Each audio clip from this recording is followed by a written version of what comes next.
মধ্যপ্রাচ্যের যুদ্ধের ভেতরে লুকিয়ে আছে এমন এক বাস্তবতা যা শুরু থেকেই ছিল প্রশ্নবিদ্ধ। কুর্দিস্তানের প্রভাবশালী রাজনৈতিক নেতা বাফেল তালাবানি সতর্ক করে বলেছেন, কুর্দি বাহিনীর কোনো অগ্রগতি প্রত্যাশিত ফলের ঠিক উল্টো প্রতিক্রিয়া সৃষ্টি করতে পারে। তার মতে ইরানের জনগণ অত্যন্ত জাতীয়তাবাদী মানসিকতার অধিকারী, ফলে সীমান্ত পেরিয়ে কোনো আক্রমণ হলে তা জনগণকে বিভক্ত না করে বরং ঐক্যবদ্ধ করে তুলতে পারে। অর্থাৎ যে কৌশল দিয়ে রাষ্ট্রকে দুর্বল করার পরিকল্পনা করা হয়েছে সেটি উল্টো রাষ্ট্রকে আরও শক্তিশালী করে তুলতে পারে।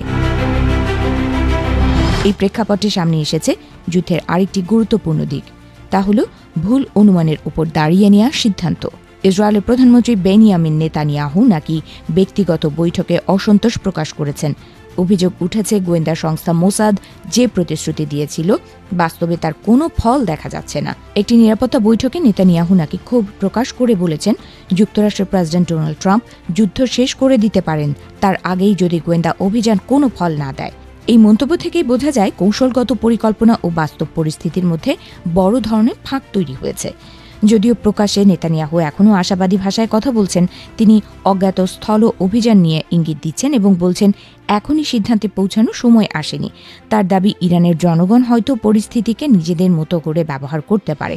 তবে এই বক্তব্যের সঙ্গে বাস্তবতার মিল কতটা তা নিয়ে প্রশ্ন থেকেই যাচ্ছে। এদিকে সাবেক মোসাদ কর্মকর্তা শাহর কোয়েফম্যান আরও খোলামেলা মন্তব্য করেছেন। তিনি স্পষ্টভাবে জানিয়েছেন, এই সংঘাতের মাধ্যমে ইরানের সরকারকে পতন ঘটানো সম্ভব এমন ধারণায় তিনি কখনোই বিশ্বাস করেননি। তার এই মন্তব্য গোয়েন্দা সংস্থার ভেতরের দ্বিধা ও সংশয়ের দিকটি তুলে ধরে। বিশ্লেষকরা বলছেন, এই যুদ্ধ মূলত এমন কিছু তথ্য ও অনুমানের উপর ভিত্তি করে শুরু হয়েছিল যেগুলো নিজেরাই পুরোপুরি নিশ্চিত ছিল না। তবু সেই তথ্য রাজনৈতিক নেতাদের সামনে এমনভাবে উপস্থাপন করা হয়েছিল যেন সাফল্য প্রায় নিশ্চিত। বাস্তবে দেখা যাচ্ছে পরিস্থিতি ঠিক উল্টো দিকে যাচ্ছে। যুদ্ধ শুরুর 3 সপ্তাহ পর এখন স্পষ্ট হচ্ছে, ইরান প্রত্যাশার চেয়ে অনেক বেশি স্থিতিশীল ও প্রতিরোধক্ষম। যে রাষ্ট্রকে দ্রুত দুর্বল হয়ে পড়ার কথা বলা হয়েছিল সেই রাষ্ট্রই এখন দৃঢ় অবস্থান ধরে রেখেছে।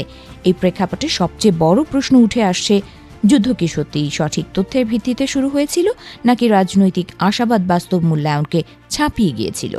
বিশেষজ্ঞদের মতে, যদি একটি যুদ্ধ ভুল বিশ্লেষণের ওপর দাঁড়িয়ে শুরু হয় তবে তার পরিণতি শুধু সামরিক ক্ষেত্রেই নয়, রাজনৈতিক ও সামাজিক ক্ষেত্রেও দীর্ঘমেয়াদী প্রভাব ফেলতে পারে।